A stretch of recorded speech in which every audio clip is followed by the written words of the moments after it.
জমির নামজারি করতে আপনার কি কি ডকুমেন্টস প্রয়োজন রয়েছে। জমির নামজারি করতে আপনারা কিন্তু শুধুমাত্র আপনাদের যদি দলিল সূত্রে জমির মালিকানা অর্জন করেন তাহলে দলিল হলেই হবে, এবং সাথে আপনাদের এনআইডি কার্ড লাগবে, পাসপোর্ট হলেও কিন্তু হবে।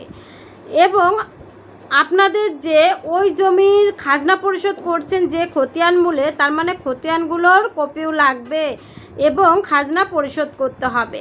আর যদি আপনারা দলিল সূত্রে মালিক না হয়ে ওয়ারিশ সূত্রে ওই জমির মালিকানা অর্জন করে থাকেন তাহলে কিন্তু আপনাদেরকে ওয়ারিশান সনদপত্র লাগবে এবং ওই জমির একটা বাটোয়ারা দলিল লাগবে এবং খাজনা পরিশোধ করতে হবে।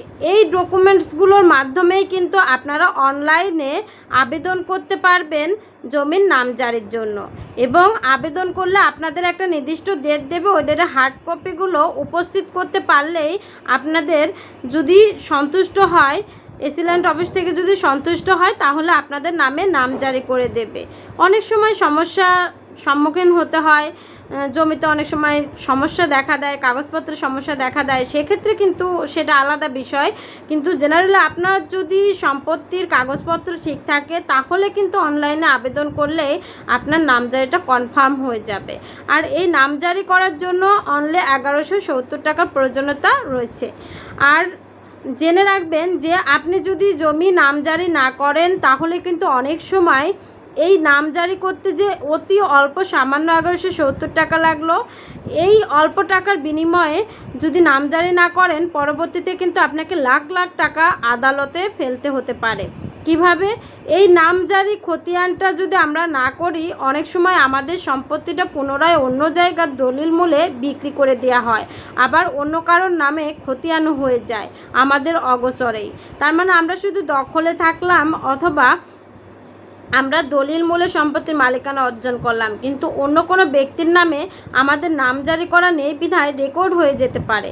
তখন কিন্তু তারা ওই রেকর্ড বলে আমাদের দখল উচ্ছেদ করতে পারে এবং তখন কিন্তু আমরা আর খাজনাও পরিশোধ করতে পারবো না। এই ধরনের সমস্যায় যেন সম্মুখীন হতে না হয় এই জন্যই যারা ওয়ারিশ সূত্রে সম্পত্তির মালিকানা অর্জন করেছেন তারাও রেকর্ড করে নেবেন, এবং যারা দলিল সূত্রে সম্পত্তির মালিকানা অর্জন করেছেন তাদেরও উচিত রেকর্ড করে নেওয়া।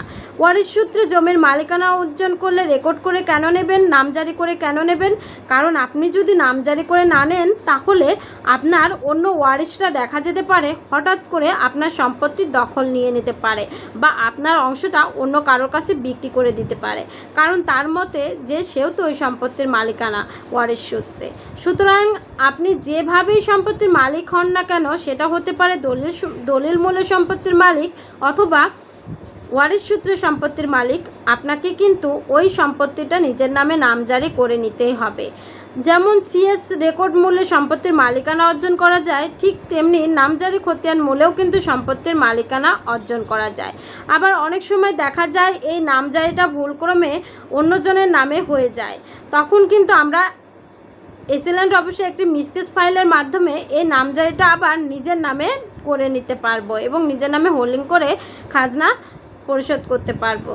সুতরাং এই নামজারির না করার ফলে যে আমাদের ক্ষতির সম্মুখীন হতে হয় সেই ক্ষতির সম্মুখীন যেন আর না হতে হয়, এই জন্যই আজকের ভিডিওটি। যারা আমার সঙ্গে আইনি পরামর্শ নিতে কথা বলতে ইচ্ছুক তারা স্ক্রিনে দেওয়া হোয়াটসঅ্যাপ নাম্বারে আমার সঙ্গে যোগাযোগ করতে পারবেন। ধন্যবাদ।